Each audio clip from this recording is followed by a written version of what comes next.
జగన్మోహన్ రెడ్డి ఒక చచ్చిన పాము. జగన్మోహన్ రెడ్డి పని అయిపోయింది. ప్రజలిచ్చిన తీర్పుతో ఇక జీవితంలో జగన్మోహన్ రెడ్డి కోలుకోలేడు.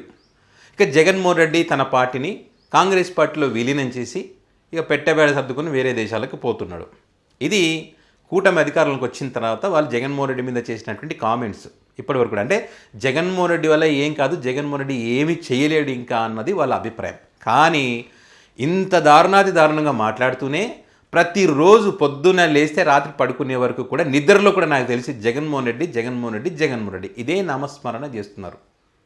ఇప్పటికీ కూడా వాళ్ళ అధికారంలో ఉన్న సంగతి మర్చిపోయి జగన్మోహన్ రెడ్డి ముఖ్యమంత్రి అనుకునేటువంటి ఆ రీతిలోనే అప్పుడు జగన్మోహన్ రెడ్డి ముఖ్యమంత్రిగా ఉన్నప్పుడు ఏ రకంగా ఆరోపణలు చేశారో ఇప్పుడు కూడా అదే పని. మరి జగన్మోహన్ రెడ్డి చచ్చిన పాము అయినప్పుడు ఆ చచ్చిన పాముతో ఇంకా ఎందుకు ఆయన పేరు మీరు పలకడం ఎందుకు? ఇంకా వదిలేసి మీరు ఏదైతే చెప్పారో ప్రజలకు, మిమ్మల్ని మీరు ఏం చేస్తారని చెప్పి ప్రజలు మీకు ఓట్లు వేస్తారో దాని గురించి ఆలోచన చేయండి, దాన్ని అమలు చేసే దిశగా అడుగులు వేయండి.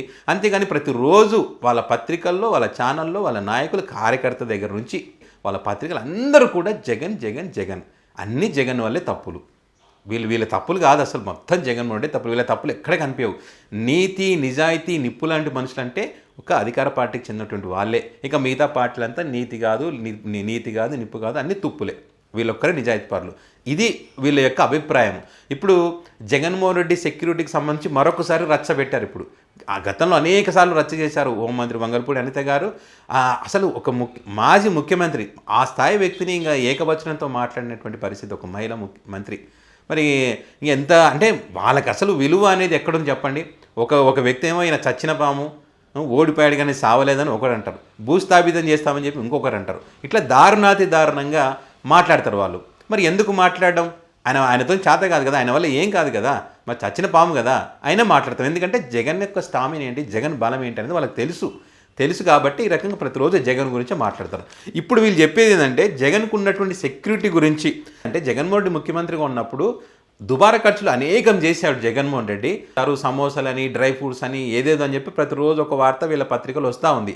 సో ఇప్పుడు మళ్ళీ ఏంటి, జగన్మోహన్ రెడ్డి సెక్యూరిటీకి సంబంధించి ప్రతి సంవత్సరం కూడా వీళ్ళకు ఉన్నటువంటి సెక్యూరిటీ 980 మంది సిబ్బందిని జగన్మోహన్ రెడ్డి నియమించుకున్నారు కాబట్టి అది సంవత్సరానికి 90 కోట్ల రూపాయలు ఖర్చు అయిందంట. ఇంత ఖర్చు పెట్టడం అవసరమా అని చెప్పి వాళ్ళ పత్రికలో వార్తలు రాశాయి. అదేవిధంగా ఇక్కడ జగన్మోహన్ రెడ్డి తిడితే సరిపోదు కదా, వీళ్ళ ఇష్టమైనటువంటి ముఖ్యమంత్రి గురించి కూడా వీళ్ళు రాసుకోవాలి కదా, ఎలివేషన్ ఇచ్చుకోవాలి కదా. ఇప్పుడు ఉన్నటువంటి ముఖ్యమంత్రి గారికి 121 మంది సిబ్బంది మాత్రమే ఉన్నారంట. ఎవరికి? చంద్రబాబు నాయుడు గారికి. నాకు ఈ సిబ్బంది చాలని చెప్పి చంద్రబాబు నాయుడు గారు చెప్పారంట. మరి బయటికి వెళ్ళినప్పుడు కూడా ట్రాఫిక్ను కూడా ఎక్కడ ఆపకండి అని కూడా చంద్రబాబు నాయుడు గారు చెప్పారంట. వీళ్ళ పత్రికలు రాస్తే మీరు ఎక్కడైనా సరే, ఇప్పుడు ఒక చంద్రబాబు నాయుడు గారే కాదు, పవన్ కళ్యాణ్ గారు కానీ, నారా లోకేష్ గారు కానీ, మంత్రులు కానీ, ఎమ్మెల్యేలు కానీ ఎవరైనా సరే టౌన్లో ఎక్కడైనా, సిటీలో ఎక్కడైనా పోతుంటే ఖచ్చితంగా ట్రాఫిక్ని ఆపి వాళ్ళు పోయేదాకా ఆ ట్రాఫిక్ని ఆపి వీళ్ళని పంపించిన తర్వాత ఆ ట్రాఫిక్ని వదిలేస్తూ ఉన్నారు. మీరు ఇది అబద్ధమా నిజం అనేటువంటిది మీరు ఎక్కడైనా చూస్తారు కదా, వాళ్ళు వెళ్ళేటప్పుడు అబ్జర్వ్ చేయండి. నిజమో కాదు మీరే చెప్పండి. ఇప్పుడు చంద్రబాబు నాయుడు గారు ఎక్కడికైనా వెళ్తున్నారంటే ఎన్ని చెక్ పోస్టులు ఉంటాయి, ఎంతమంది పోలీస్ సిబ్బంది ఉంటుంది. నువ్వు ఇక్కడ నుంచి ఆయన వెళ్ళే రూట్లోనే మీరు కౌంట్ చేయండి, అక్కడే దగ్గరగా 200 మంది ఉంటారు, అటువైపు ఇటువైపు కలుపుకుంటే కనుక. సో అంతమంది సిబ్బంది ఉంటారు. ఈ సిబ్బంది కానీ, వాళ్ళ ఇంటి దగ్గర ఉండేటువంటి సిబ్బంది కానీ, హైదరాబాద్లో వాళ్ళ ఇంటి దగ్గర ఉండేటువంటి సిబ్బంది కానీ, వాళ్ళ ఫామ్ హౌస్ దగ్గర ఉండేటువంటి సిబ్బంది కానీ, వాళ్ళ కొడుకులకు సెక్యూరిటీ, వాళ్ళ కొడుకులకి, వాళ్ళ మనవలకు, వాళ్ళ ఇంట్లో వాళ్ళు ఉన్న లేడీస్ వాళ్ళందరికీ ఉన్నటువంటి సిబ్బంది కానీ, ఇదంతా ఎంతమంది అవుతారని? 100-200తో అవుతుందా? ఇంకా ఎక్కువనే అవుతుంది. సో ఇవన్నీ వాళ్ళకి కనపడవు. అదేవిధంగా ఇప్పుడు నారా లోకేష్ గారు గతంలో ముఖ్యమంత్రిగా లేనప్పుడు Z+ కేటగిరీ సెక్యూరిటీ ఇచ్చారు. మరి ఎందుకు ఇచ్చారో తెలియదు. మరి దానికి ఎంత ఖర్చు అయింటుంది? దాని గురించి మనం మాట్లాడడం. నారా లోకేష్ గారు కుమారుడికి కూడా 4+4 సెక్యూరిటీ, దాని గురించి మనం మాట్లాడడం. మనకి కావాల్సింది ఏంటి? జగన్మోహన్ రెడ్డి మీదనే ఏదో ఒక నింద వేయాలి, జగన్మోహన్ రెడ్డి గురించి మనం మాట్లాడాలి. ఎందుకంటే ఏదైనా ఒక చర్చ వచ్చినప్పుడు, ఒక టాపిక్ ఏదైనా మన ప్రభుత్వానికి వ్యతిరేకంగా వచ్చినప్పుడు దానికి సంబంధించి మనం వార్తలు రాయాలి. జగన్మోహన్ రెడ్డికి అప్పుడు ఉండేదంతా 196 మంది సిబ్బంది. ఇది కోర్టులో కూడా తెలియదు. కోర్టుకు కూడా వీళ్ళే ఇచ్చారు ఎంతమంది సిబ్బంది ఉన్నారని దానికి సంబంధించి వీళ్ళే ఇచ్చినటువంటి లెక్కలు అవి. మరి కోర్టులో ఒక రకంగా మాట్లాడతారు, బయట ఒక రకంగా మాట్లాడతారు, వాళ్ళ పత్రికలు ఇంకొక రకంగా రాస్తారు. ఎందుకని ఇట్లా అంటే ఇప్పుడు చర్చ నడుస్తుంది. ఒక జాతీయ పత్రికలో ఏదో రాశారు కదా, కలెక్టర్ మీటింగుల్లో ఖర్చు 1 కోటి రూపాయలు దాటింది మధ్యాహ్నం భోజనం ఖర్చు అని చెప్పి పెట్టారు కదా. ఇది కానీ ఇంకో కొన్ని వేరే అంశాలకు, ఇది మన పింఛన్లకు సంబంధించి కానీ ఒక చర్చను 3 లక్షల పింఛన్లు పోతున్నాయని చెప్పి ఇట్లా రకరకాల ప్రభుత్వానికి వ్యతిరేకంగా ఒక చర్చ నడుస్తున్నప్పుడు ఇట్లాంటివి ఫ్రంట్ పేజీలో పడాలి. ఇట్లాంటివి మార్నింగ్ డిబేట్లో, ఈవినింగ్ డిబేట్లో ఇట్లాంటి చర్చలు నడవాలి. నడిస్తే ప్రజలు అది మర్చిపోయి అరే జగన్మోహన్ రెడ్డి నిజంగా ఇంత ఖర్చు పెట్టాడా, ప్రజల సొమ్ము ఇంత కాజేశాడా అనుకునే విధంగా ఉండాలి.